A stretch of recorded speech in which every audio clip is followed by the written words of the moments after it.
ጠይቅ እስኪ ከዚህ ውጭና አሁን ኢየሱስ እሺ ጌታችን ኢየሱስ ክርስቶስ ሙስሊም ነው አላችሁ አለን። እናንተም ኦኬ ሙስሊም ከሆነ ታዲያ በዚህ ምድር ላይ ያስተማረ ሳለ ለምንድን ነው ስለ እስልምና እኛን ያስተማረው? ጠይቅልሽ ይመስል እዚህ ጋር ጥያቄው ምን መሰለህ? ሙስሊም ከሆነ ለምንድን ነው ሁሉም የዓለም ህዝብ እኛ ሁሉ ሙስሊም ያልሆን ነው? እንደዛ አይደለም።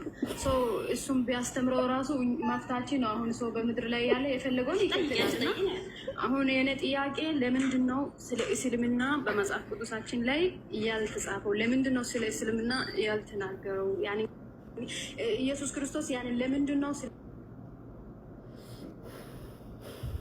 እስልምና ያስተማር ነው? መጀመሪያ እስላም በዛ ዘመን ብኖር ኑሮ አስተምሯል። ላ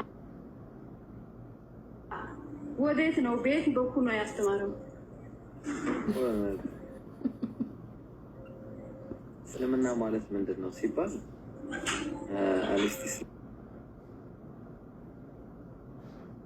ላሙሊላህ ለአላህ እጅ መስጠት እና ለአላህ አንድ አምላክ አለ፣ ከአንድ አምላክ ውጭ ሌላ አምላክ የለም ብሎ መናገር። ከዛ ነቢያትን ማመን ነው። አምላክ ባወረዳቸው መጽሐፍቶች ማመን ነው። መላእክት ሕያዋን እንደሆኑ አምላክ የፈጠራቸው መሆናቸው ማመን ነው። እነዚህ ሁሉ ናቸው። እስልምና ይሄ ነው እና ለአንዱ አምላክ መስገድ ነው በአጭሩ። ከአንዱ አምላክ ውጭ ሌላ አምላክ የለም ብሎ እሱን መገዛት። ኢየሱስ ደግሞ በምድር ላይ ሲያደርግ የነበረው ይህን ነው። አንድም ቦታ እኔ አምላካችሁ ነኝ አምልኩኝ ብሎ አያውቅም። ባይሆን ምንድን ነው ያለው? አምላኬ እና አምላካችሁ እያለ ሲሰብክ ነበር። ኢየሱስ እኔ መንገድና ሕይወት ነኝ፣ በእኔ የሚያምን የዘላለም ሕይወት ያገኛል ብሎ ተናግሯል። ሌላ ምንድን ነው? እውነት ሕይወት እግዚአብሔር ነው። መች አገኝም ማለት ነው።